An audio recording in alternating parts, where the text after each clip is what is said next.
Hola, mi nombre es Javier Cañizales, estudiante de Psicología de la Universidad de Cambú. Hoy vamos a hablar un poco de la historia de la neurociencia a través de una línea del tiempo. Mi grupo está conformado por Córdoba Janiet, Capote Marilyn y mi persona, Cañizales Javier. Esta historia comienza en los años 700 a.C. en la hipótesis cerebral. En el comienzo de la civilización, ni el cerebro ni su importancia eran tan reconocidas. Alrededor de los 2500 a.C., el cerebro era un órgano sin importancia. Para los egipcios el cerebro tenía poca importancia, ya que el corazón era el centro de todos los pensamientos, de las emociones y del alma. Ya para los 2500 y 1700 a.C., en el antiguo Egipto, los egipcios eran considerados uno de los pioneros en la trepanación. Esta era una intervención quirúrgica usada para los tiempos remotos por muchas culturas en caso de traumatismo craneoencefálico. Entre los 1500 está el papiroma quirúrgico o papiroma de Edwin Smith, uno de los textos médicos egipcios considerado uno de los documentos médicos más antiguos del mundo. Entre los 500 a.C. está el Atmon de Cronota.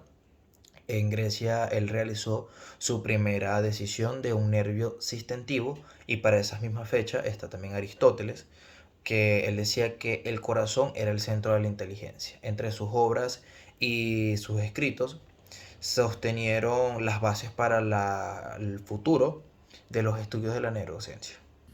Buenas tardes, profesora. A mí me tocó hablar sobre Roma y el Renacimiento. En la época de la antigua Roma, la comprensión de la neurociencia estaba limitada por el conocimiento científico de la época. Aunque había algunas observaciones sobre el sistema nervioso y el cerebro, la comprensión era rudimentaria en comparación con la actualidad. Los romanos tenían algunas ideas sobre la función del cerebro, pero no tenían los medios técnicos ni el marco teórico para estudiarlo en profundidad como lo hacemos hoy en día. Galeno, un médico y filósofo grecorromano del siglo II, realizó importantes contribuciones en el campo de la neurociencia antigua.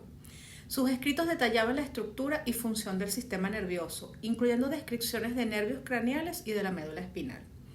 Galeno también realizó experimentos y disecciones para comprender mejor la anatomía y fisiología del cerebro y los nervios. Sus ideas influyeron en el pensamiento médico durante siglos, aunque algunas de sus teorías sobre la función cerebral fueron posteriormente revisadas y modificadas en el progreso científico posterior. Galeno vivió aproximadamente entre el año 129 y el año 200 después de Cristo. Durante este periodo realizó importantes contribuciones al conocimiento del cerebro y la neurociencia en la antigua Roma. Sus escritos y estudios anatómicos influyeron en el pensamiento médico durante siglos. Galeno realizó aportes significativos en el conocimiento del cerebro de la época antigua. Sus contribuciones incluyen anatomía del cerebro, él realizó disecciones detalladas del cerebro humano y animal, lo que permitió describir una estructura básica del cerebro y sus funciones principales. La función del cerebro, propuso que el cerebro era el órgano principal del cuerpo, responsable de regular las funciones mentales y físicas. Habló de los nervios craneales. Galeno identificó y describió varios de los nervios craneales que son responsables de controlar diversas funciones sensoriales y motoras del cuerpo. Galeno también desarrolló la teoría de los cuatro humores, que postulaba que la salud y la enfermedad estaban determinados por el equilibrio de cuatro fluidos corporales. Los estudios anatómicos y las teorías propuestas por Galeno sentaron sus bases para el desarrollo del cerebro en la época antigua y tuvieron un impacto duradero en el pensamiento occidental.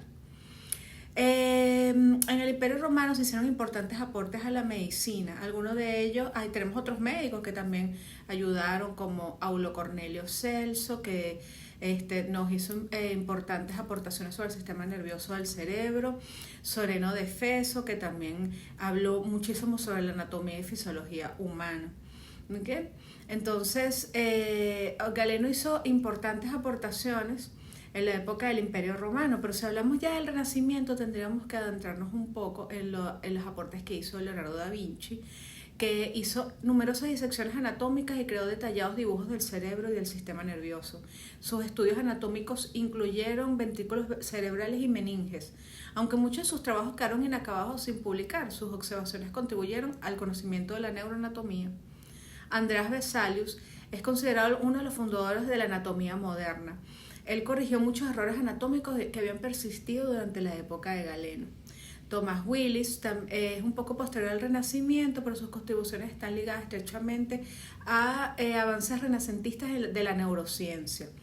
Él allí fue el que introdujo el término neurología y desarrolló la teoría de la función cerebral basada en la estructura del cerebro. No podemos obviar a René Descartes, que en el 1596 generalmente considerado parte del periodo conocido como la Edad Moderna Temprana, aunque sigue la influencia era renacentista, era absolutamente del Renacimiento, y por esta razón podemos ubicarlo allí. Descartes es conocido por importantes contribuciones a la filosofía y realizó aportes significativos a lo que es la estructura del cerebro y el sistema nervioso. Habló del dualismo mente-cuerpo. Entre otras cosas, estableció la importancia del reflejo, los definió y bueno, realmente pudiéramos sentar que toda esta aportación es fundamental, tanto en lo que pudiéramos hablar del periodo romano como en el Renacimiento. Muchísimas gracias. Hola, soy Merly Capote, integrante del grupo número 2 de neurociencias, y hoy les haré un breve resumen de la neurociencia desde el siglo XVII hasta el siglo XXI. Se puede decir que la neurociencia o el estudio del cerebro comenzó a desarrollarse a partir de el descubrimiento o la creación del microscopio. Vamos a hablar de Marcello Malfigi en el siglo XVII.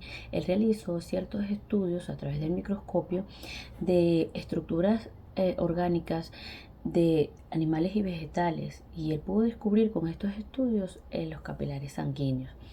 Se puede decir que a través del microscopio se ha ido evolucionando, y a través que el microscopio evolucionando, evoluciona también el descubrimiento de partes y funciones del cerebro. Se puede decir que muchas teorías se han desarrollado, como la teoría celular de Schleiden y Schwann. El microscopio evolucionando y hasta ahora tenemos microscopios electrónicos. Vamos a hablar ahora de René Descartes del siglo XVII y el dualismo cartesiano. René Descartes indicaba que el cerebro y el cuerpo se encontraban separados, que el cuerpo era materia y la mente era un ente, y que el cerebro era un simple mediador. Todo esto cambia en el siglo XVIII con Pierre Flourens. Pierre Flourens se considera el pionero del estudio de la función cerebral. Él demostró que el cerebro es el responsable de la actividad intelectual y no como se creía anteriormente, que era un simple mediador. Luego pasamos al descubrimiento de Paul Broca. Hay un área del cerebro que tiene este nombre. Es el área que se encarga del lenguaje. Él realizó un estudio a una persona que tuvo un accidente después que había fallecido, y se dio cuenta que en una tercera cortical de la parte frontal izquierda del cerebro había una lesión, y de allí pudo descubrir esta área. También vamos a hablar de Carl Wernicke en el área de Wernicke, que se encarga de lo que es la comprensión del habla. Genera imágenes auditivas de las palabras para su comprensión. Él dice que cuando hay algún problema del lenguaje y no del habla, es una afasia receptiva. Luego tenemos el descubrimiento en el siglo XIX de Corvinia Brockmann. Él realizó un mapa de la anatomía cerebral, descubriendo 52 áreas anatómicas del cerebro. Muy importante, porque de allí surgen ciertas funciones del cerebro o se descubren. Luego tenemos a Santiago Ramón y Cajal, que descubre cómo hace conexiones las neuronas a través de la sinapsis. Luego pasamos al desarrollos más importantes. Se fueron desarrollando escalas de medida de inteligencia, como de Simon y Binet, escala de Bailey del desarrollo infantil, las funciones de las neuronas y su comunicación entre ellas, y la teoría de respuesta de Eating, que se usa todavía cuando se realizan los test. También se desarrolló o se creó la tomografía computarizada y la resonancia magnética, que logra descubrir y estudiar a profundidad mejor las funciones del cerebro. También se desarrolló de manera distinta o más avanzada la neurociencia moderna. Algo muy importante que sucedió fue el genoma humano. El genoma humano es el descubrimiento de los cromosomas del ADN. Se dice que esta es la manera como Dios creó la vida. Se puede decir que a través del genoma humano se pueden determinar ciertos genes que generan enfermedades complejas o hereditarias. Y luego tenemos el proyecto de Blue Brain, que trata de simular las conexiones neuronales del cerebro a través de una supercomputadora. Tenemos la neurociencia molecular y celular, el conectoma humano, que es un mapa detallado de las conexiones neuronales del cerebro humano. Y por último, el modelo cerebral, que es aquel que habla de cómo funciona el sistema anatómico del cerebro. Muchas gracias por su atención.